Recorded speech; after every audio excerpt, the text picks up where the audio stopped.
sometimes when you're solving systems of equations, you can come up with some answers that can, cause some weird things to happen. So here's one example of what can happen here. So let's say that we're solving this system of equations, and I'm going to assume that you're familiar with the methods of both substitution and elimination.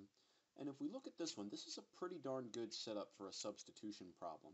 Since this x right here is already isolated, what I'm going to do is just put a box around this stuff over here.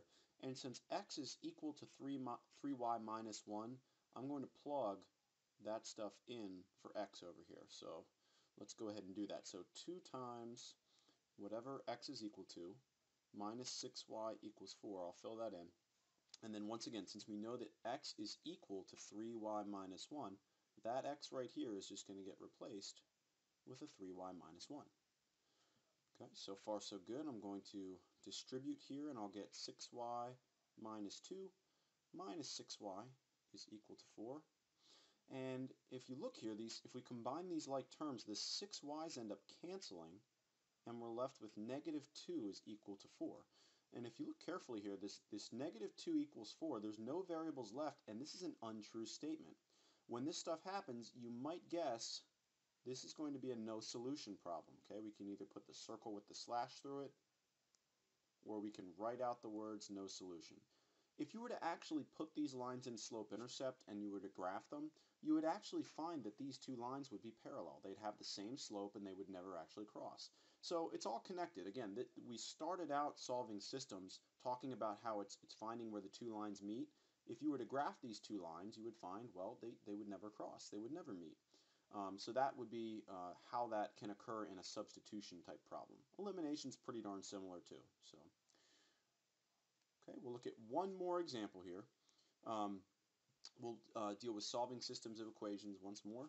And this type of problem, if I look at it, is pretty well set up for elimination, not substitution. The x's, the y's, the equal signs, and the numbers all line up nicely here. And it shouldn't be too hard to get a variable to eliminate. So what I think I want to do is get the x's to eliminate, and they have a common multiple of 12. So if I take the bottom one, so if I'm trying to get these both to be one positive 12 and one negative 12, let's take the top by negative 3, and to get the bottom to be a 12, I'll multiply by 2. So I'm just going to distribute this negative 3 into everything over here. And if I do that, I'll get negative 12x, which is what I want. I want the top to be a 12 for the x. That would be a, plus negative 9y. I should have put a minus, but that's okay. Equals negative 30. And then down here, if we bring this one over, we should be getting positive 12x. And now we've got those evil twins. We've got one negative 12x and one positive. They're going to cancel, which is what I want. Plus 9y is equal to 30. And now if we go ahead and we add this up, negative 12 and negative 12 cancel. Nothing left there. Negative 9 and positive 9, wait a second, these are going to cancel too, which we're not really used to that happening just yet. So if you think about it, if everything on one side cancels, well, there's nothing, or 0, left. Now on the other side, we've got negative 30 and 30 will actually also cancel. So I'm left with something 0 equals 0. So all my variables canceled, but unlike the last problem, if we flip back here, the last problem gave me an untrue statement, negative 2 equals 4. This is a true statement, okay? 0 is equal to 0. So in this case, this is that other type of special solution when we were graphing lines, when this is the exact same line. If we were to actually put these in slope-intercept form, you would have the exact same line twice. So what we write here is that there are infinitely many